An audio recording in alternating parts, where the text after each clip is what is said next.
Mr. Speaker. Order, honorable senators. Mr. Speaker, let's hear the senator for Nairobi City Council. I wanted to inform the senator from Nyamira that indeed I don't feel misled, because the initial promise, why we moved from NHIF, where people were paying almost the same amount irrespective of the income that you earn, to a graduated payment system, the promise made by none other than the head of state himself, and in fact I remember the words that he used, that harambes for raising hospital bills would be a thing of the past, because the medical scheme that we are going to put in is going to cover health care for all.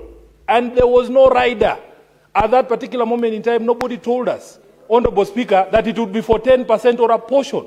That is the justification, Honorable Speaker, why my contribution moved from less than 1,000 to 33,000. And he was telling us that those of us who are able to pay more should do so, so that harambes are a thing of the past.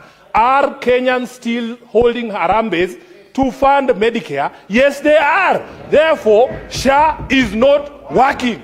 Thank you, Honorable Speaker. No, honorable senators. Honorable senators.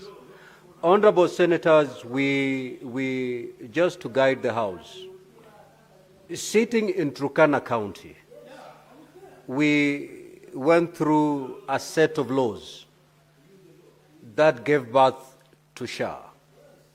And therefore, the matter of SHA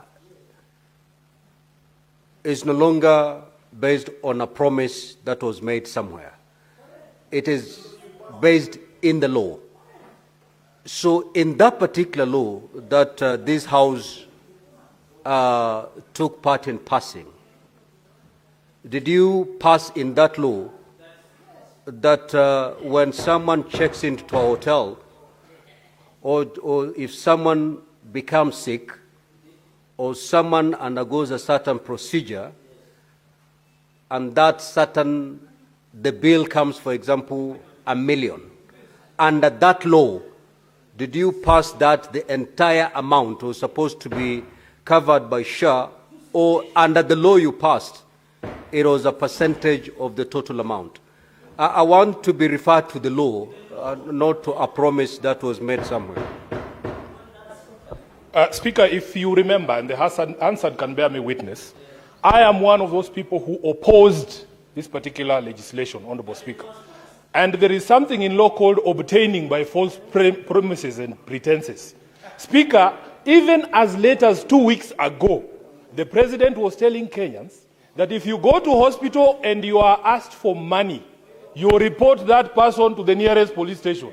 So, on what law was he basing that promise? He must understand, Honorable Speaker, that when you speak from the office of the President, that is not a position. In fact, the law is that you are not allowed to give information that is misleading under the Public Officers Ethics Act. The question then we have to ask, Honorable Speaker, the promise that was made, the perception that has been created out there, whose problem is that?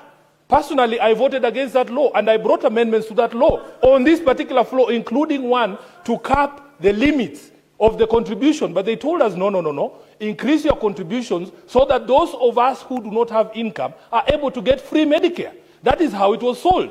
If that has changed, Honorable Speaker, let us be told.